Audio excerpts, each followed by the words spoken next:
Alright, today is day 11, and we're gonna talk on self-acceptance.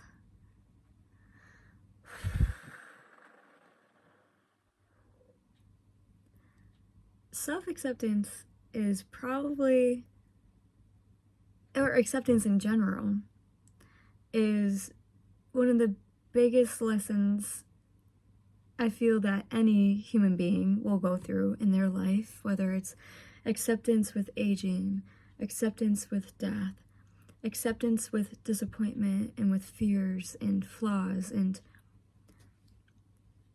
insufficiencies. What it means to accept is to look at those things and to remove the shame around them and remove that judgment. Because once you step into that space, it no longer has power over you. Like when you allow yourself to just feel it,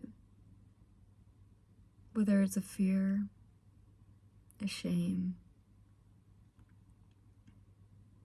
a flaw, it creates a space within yourself for true growth. And the reason why it's growth is because no longer are you avoiding the things that you choose to avoid inside of yourself. For example, one of the stories for me is that, I had to accept that when I was 19, I enrolled back into college, even though I just didn't know what to do with myself. I felt so lost. I just had gotten out of an abusive relationship. I was confused. I felt alone. I didn't know where to turn, and I was like, okay, well, the only thing that I know what to do is everyone's saying I need to go to college. And so I did it. I enrolled back into school. But the thing is that, I did it because I didn't know what else to do with myself.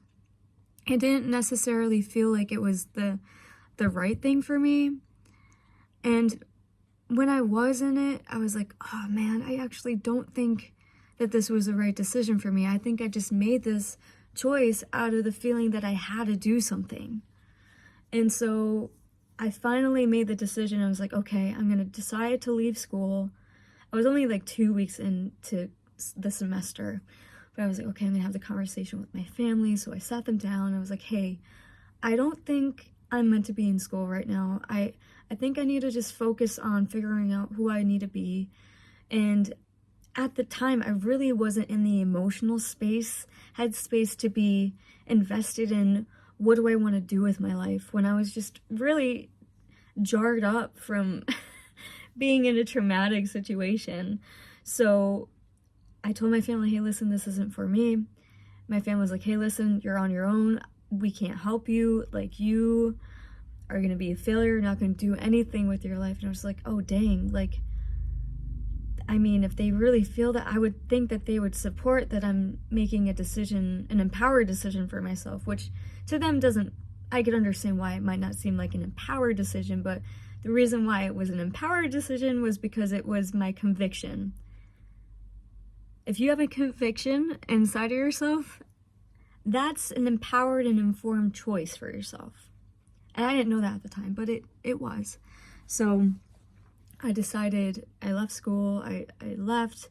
My family was extremely disappointed at me. It was like, you're going to be homeless, you're going to be living on the street, you're not going to do anything with your life. And I was just like, dang, I thought you loved me. I thought that you believed in me, but okay. And my friends were like, hey, we're going to Texas this week. We bought you a ticket. Come with us. I was like, okay, fuck it. I don't have anything going on. Might as well go to Texas. And so we land in San Antonio, and my best friend is like, hey, we land in San Antonio, and we walk outside, and you just look in the sky, and it's moving. It's moving, and there's thousands of white butterflies in the air, and I'm just in awe because one, I'm in Texas, and I've never been here before, and I'm with my friends who I hadn't been around for a while because the relationship I was in, I wasn't allowed to see my friends. So it was big for me to even be close with these people again in my life. And so, like, just being there was just like, wow. Like, my best friend, she looks at me, she's like, hey, I really feel like this season, like, joy, like, over your life. I really feel the name joy over your life in this season. And I was just like, it hit me in a way that, like, just felt, it hit me to my core. And I was just like, wow, like, I am joy. Call me joy. And that trip was probably one of the most, that time in my life was transformational, because I had to sit with the fact that I had fears about the next chapter of my life. I made a choice to go into something without fully knowing if it was the right thing for me at the time. And so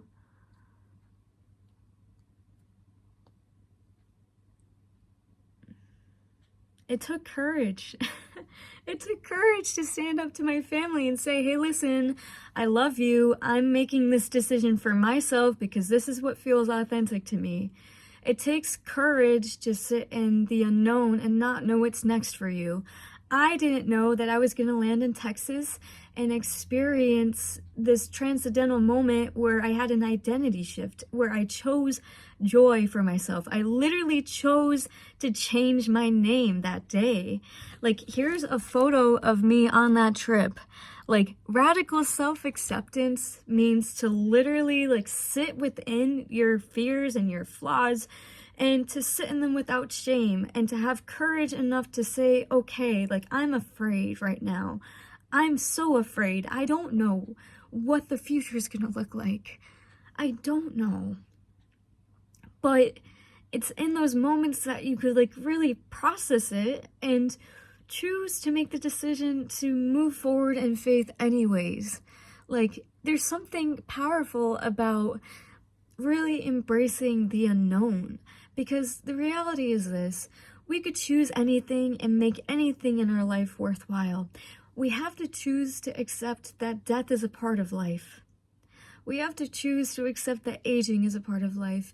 We have to choose to accept that there is going to be loss and disappointments and whatever else. But we also have to choose and accept that we can make whatever it is we want out of this life.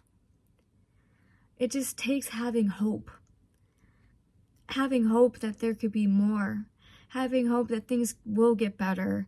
That it's okay to have, like, setbacks and failures, but, like, there's just the greater opportunities to accept and become a more enriched version of yourself. And that's kind of like where I'm at right now in this season, with being on the journey of financial freedom, creating financial freedom. It's like, I know it's possible for me. Other people have done it. If other people have done it, then I could do it. And if I could do it, you could do it. And if other people are living happy, fulfilled lives, like, it's possible for me. So what does it mean for me to live that way? And, you know, I don't have the answer. All I know is that I like certain things. And some of the, these thoughts are things that I enjoy spending time in. I enjoy spending time in trying to understand myself and my journey.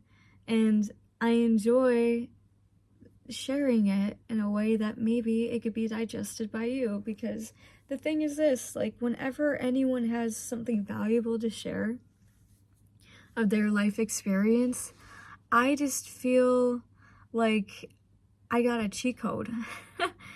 Like, there's something about the game of life, and there's the dichotomies too, which are interesting too, but like,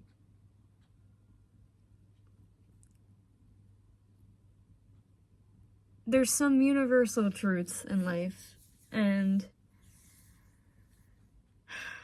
the main thing today that I'm learning for myself is that I have like gargantuan fears. You know, like fears about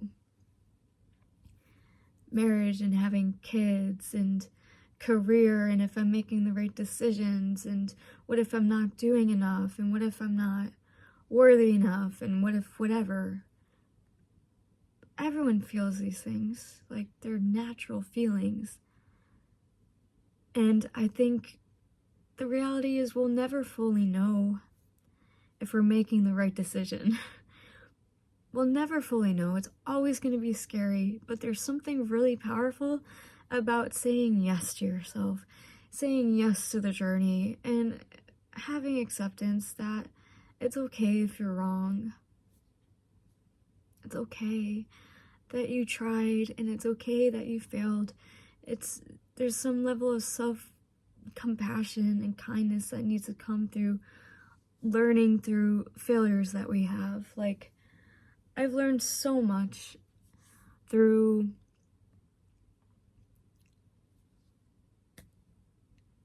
these past few years, things that school could have never taught me. So, you know, I think there's a lot of value in choosing to sit with yourself and sit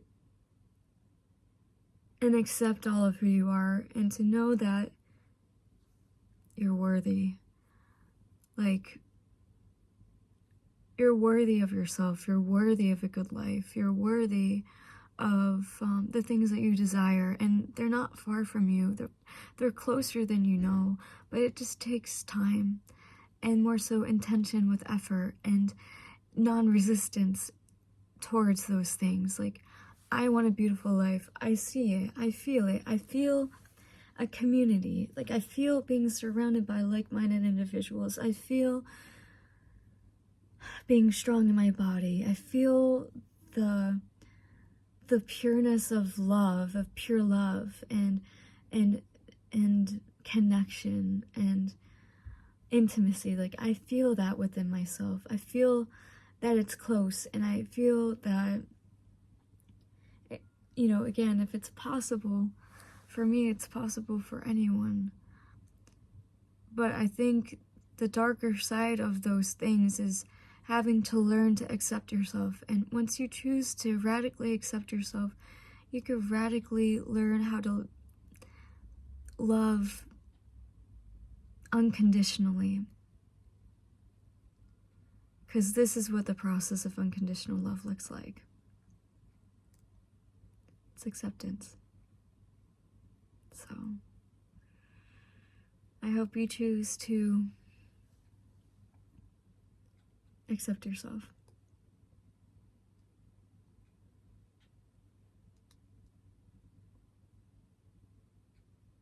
I choose to accept myself.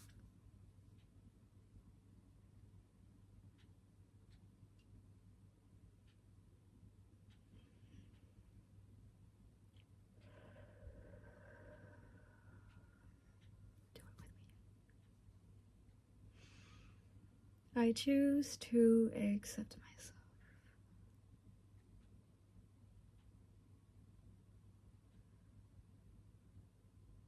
I choose to accept myself.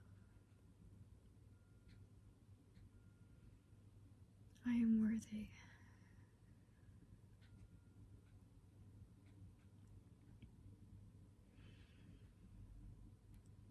I am worthy.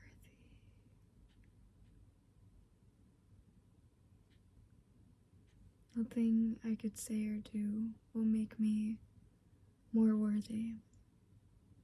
I just am. So I accept myself. And accepting myself, I accept everyone.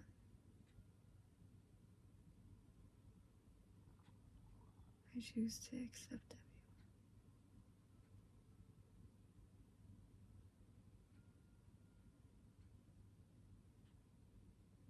choose unconditional love.